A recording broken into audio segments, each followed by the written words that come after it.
मनी मनी किती आहे, किती प्रिन्सिपल आहे, किती दिले माहिती नाही सर, काहीतरी सर्टन आहे. ओके, आणि त्याच्यावरून अजून एक झालं की सर्टन रेट पण माहिती नाही, पण किती वर्षाकरता दिलाय, 2 वर्षाकरता दिला, किती भेटला त्याला 1806 रुपये भेटले. ओके, म्हणजे इथपर्यंत आम्हाला क्वेश्चनमध्ये कळलं की काहीतरी एक अमाऊंट आहे, कोणाकडून तरी त्याने अमाऊंट घेतली किंवा दिली, किती दिली माहिती नाही, त्याबद्दल पूर्णतः आपण तुम्ही आम्ही सर्व अभिज्ञ आहोत. दुसरं की रेट पण आपल्याला काय माहिती नाही, किती आहे, आर पर्सेंटेज आहे की R/2 आहे की अमुक आहे का तमुक आहे, काहीच माहिती नाही. फक्त एक सर्वात महत्त्वाचं माहिती आहे की 2 वर्षाकरता त्यांनी इंटरेस्ट दिलेला आहे, कंपाऊंडिंगने दिलेला आहे, आणि टोटल इंटरेस्ट भेटलेला आहे 1806 रुपये.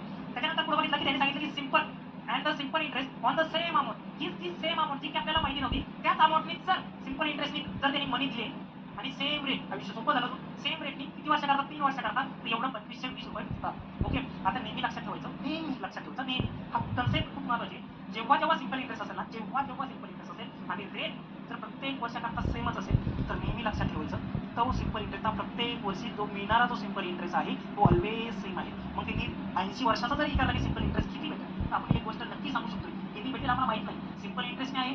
एक आम्ही तुम्हाला नक्की सांगू शकतो की जो काही इंटरेस्ट भेटणार आहे, जो की तुम्ही सांगितलं की रेट पण सेम आहे प्रत्येक वर्षी, तर त्याला मिळणारा प्रत्येक वर्षी जी काही रक्कम असेल, जी पहिल्या वर्षी भेटली तीच त्याला 80व्या वर्षी पण तीच रक्कम त्याला भेटणार आहे, ॲज अ इंटरेस्ट म्हणून भेटणार आहे, कोणता सिंपल इंटरेस्ट असेल.